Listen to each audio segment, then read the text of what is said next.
Assalamualaikum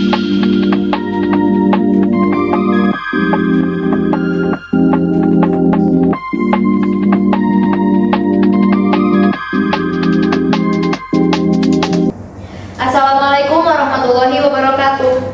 Selamat pagi semuanya, saya Rubina Kalisa selaku moderator yang akan memandu jalannya debat pada pagi hari ini selama 10 menit ke depan. Pada pagi hari ini ada dua tim yang sudah hadir. Yang pertama ada tim Pro di sebelah kiri saya, ada Tisha Hamidah, kemudian ada Safwa Waida dan Zahratul Kamila. Dan di sebelah kanan saya ada tim kontra, yaitu Raihana Kansalabibah, kemudian Wawade Siti Gifarani, dan Rifki Ahmaida Ahmad. Teman-teman, jika melihat belakangan ini, jagat Indonesia sedang gempar dengan fenomena di mana anak bangsa yang berbeda pendapat antara kuliah dan tidak berkuliah untuk kemajuan Indonesia ini sendiri. Yang mana hal ini bahkan menjadi perseteruan bagi anak bangsa itu sendiri, yang tidak menunjukkan bagaimana Indonesia yang satu. Nah, maka dari itu ini sangat mengkhawatirkan dan akan dibahas pada topik pagi hari ini. Baik, langsung saja kita mulai debat pada pagi hari ini, yang mana setiap tim akan diberikan waktu 1 menit untuk menyampaikan argumentasinya. Dimulai dari argumentasi dari kelompok afirmatif, dipersilakan.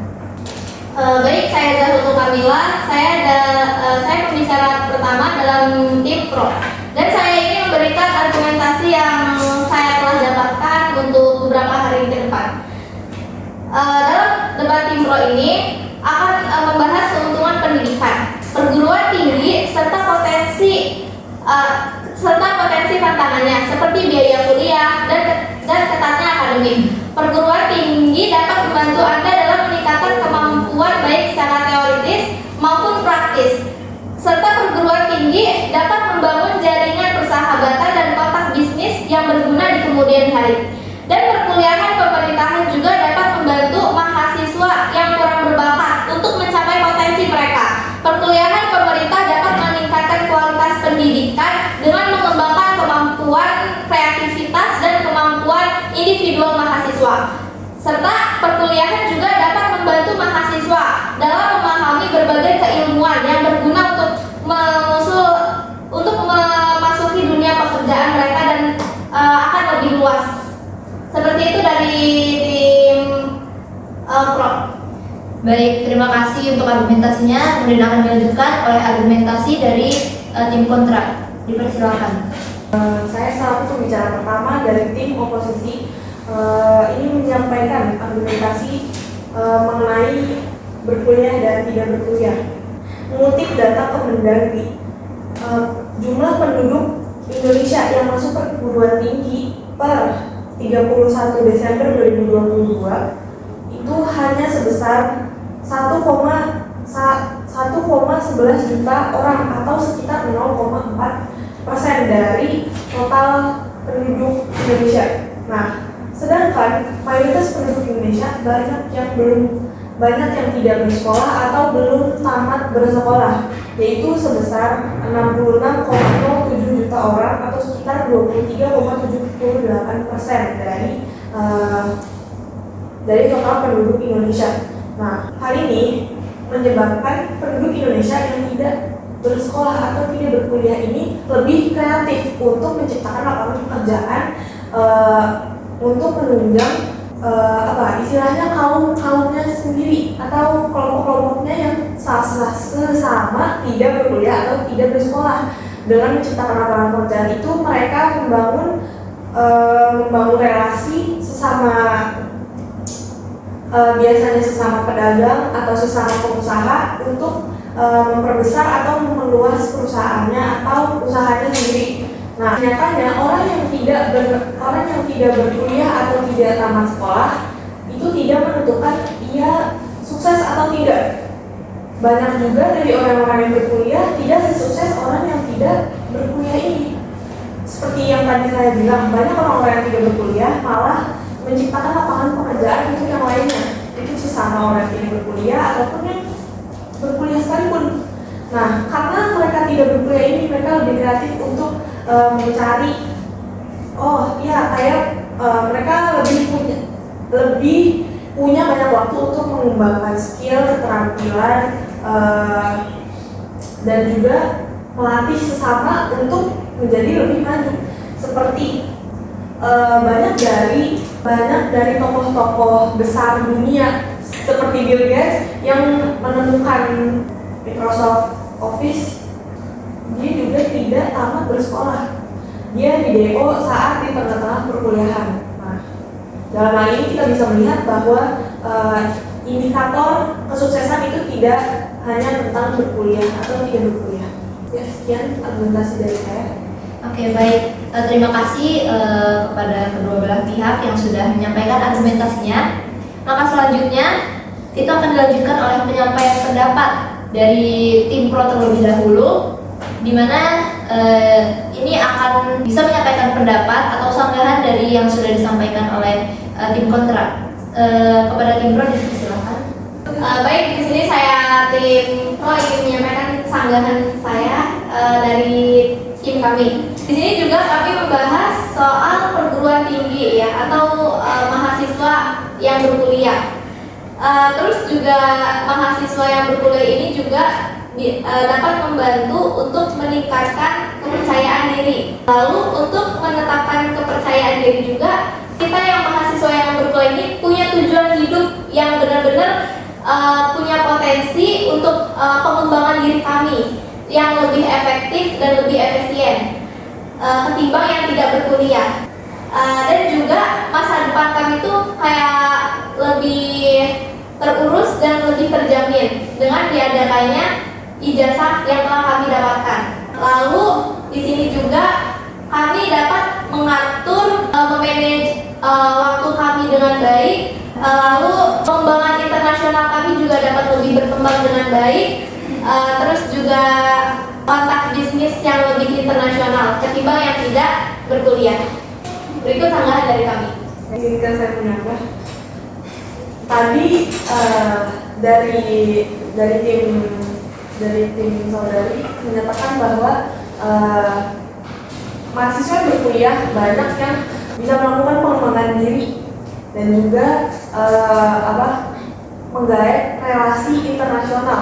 Nah, sedangkan baru saja minggu kemarin saya mengikuti seminar atau workshop tentang pendidikan mental untuk atlet. Nah, dari situ kami satu persatu ditanya apa tujuan hidup kami. Nah, sedangkan anak zaman sekarang banyak yang tidak memiliki tujuan hidup.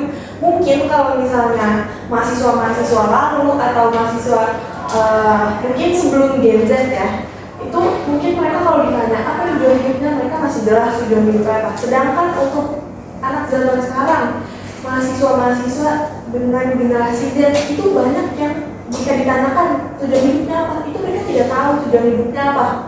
Nah, di luar dari itu malah banyak anak-anak yang tidak berkuliah atau tidak bersekolah, itu mereka lebih memiliki pelajaran atau pengalaman hidup yang membuat mereka mempunyai tujuan hidup yang jelas. Nah, sedangkan untuk relasi-relasi internasional seperti itu juga sekarang kan mudah untuk didapat. Sekarang sudah banyak media sosial yang bisa kita gunakan sebagai sarana untuk menjadi viral atau menjadi terkenal seperti TikTok atau Instagram yang seperti itu. Banyak anak muda sekarang yang menjadi terkenal di luar negeri, istilahnya menjadi influencer atau menjadi seleb Instagram atau TikTok. Mereka bahkan banyak yang lebih terkenal di luar negeri daripada di Indonesia sendiri. Nah, seperti itu bagaimana? Saya dari tim pro yang menyanggah pernyataan dari tim kontra. Tim kontra mengatakan bahwa anak muda sekarang bisa membangun relasi internasional melalui sosial media, sedangkan mereka yang melalui sosial media tidak bisa membangun Indonesia maju untuk ke depannya karena mereka tidak mendapat pembelajaran dari situ, karena yang mereka bangun itu cuman relasi tapi tidak mendapat manfaat yang banyak. Sedangkan dalam berkuliah mereka mendapatkan pembelajaran, prestasi dan relasi yang luas. Karena itu orang berkuliah lebih bisa menjamin Indonesia lebih maju untuk depan. Sekiranya dari saya seperti itu. Baik moderator, saya izin menambahkan dari teman saya yaitu tim pro, yaitu tentang mahasiswa yang tidak berkuliah, tidak ada unsur pendidikan, hanya sebuah menambah relasi saja. Dan juga mahasiswa yang tidak berkuliah ini lebih menggunakan teknologi atau sosial media mereka, kayak menyalahgunakan teknologi atau sosial media seperti TikTok atau Instagram ataupun lainnya dengan mahasiswa yang tidak berkuliah tuh kayak kosong gitu waktunya, kayak lebih memanfaatkan teknologi, kayak lebih memanfaatkan unsur-unsur teknologi seperti TikTok itu untuk berjoget ria segala macam untuk menambah jaringan mereka saja gitu. Seperti itu tambahan dari saya. Ya, izin menambah untuk hanya menambah jaringan.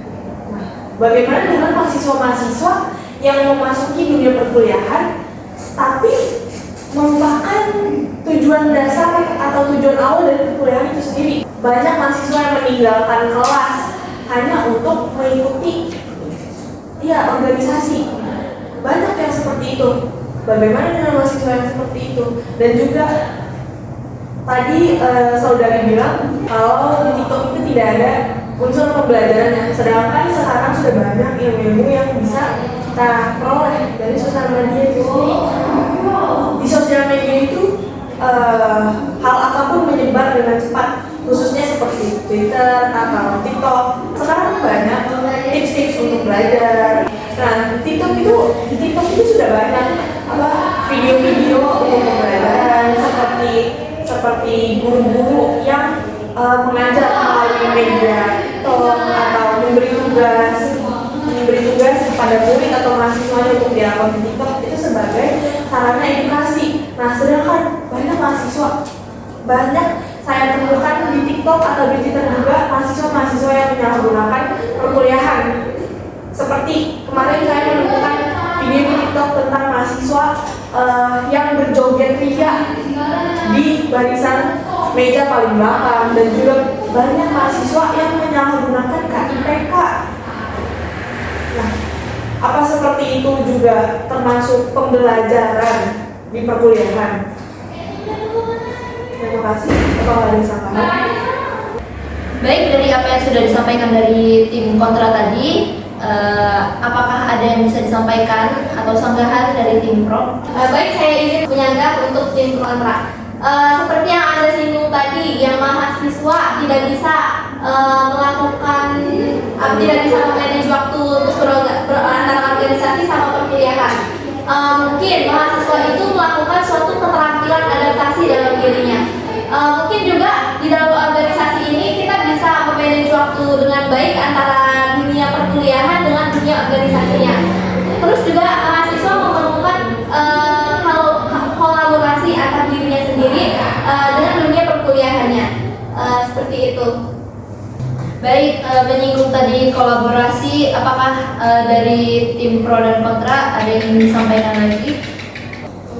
Izin menjawab pertanyaan dari moderator terkait dengan kolaborasi dan pengaturan waktu. Anak muda yang tidak berkuliah cenderung memiliki lebih banyak waktu untuk melakukan pengembangan diri. Hal ini dikarenakan anak muda yang tidak berkuliah dapat melakukan berbagai macam hal dengan lebih dewasa tanpa harus dan kuliah dan semacamnya. Dengan pengembangan diri ini, anak muda sudah memiliki pengalaman pekerjaan lebih dulu daripada mahasiswa yang berkuliah. Baik, Mat, bagaimana, ada tambahan?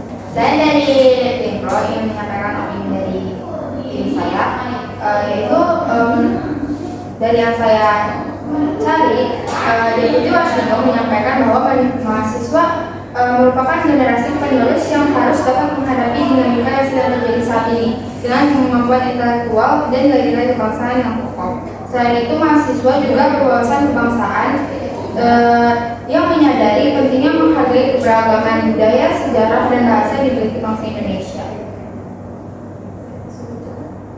Sekian dari saya. Baik, terima kasih atas apa yang sudah disampaikan baik dari tim pro maupun tim kontra. Jadi pada hal ini terdapat dampak positif maupun dampak negatif. dari masing-masing aspek, baik berkuliah maupun tidak berkuliah. Di mana dari yang sudah disampaikan dapat ditarik sebuah kesimpulan di mana Indonesia ini dapat maju, baik dengan berkuliah dan tidak berkuliah. Hal ini dikembalikan lagi kepada masing-masing individunya dalam menjalani hidupnya.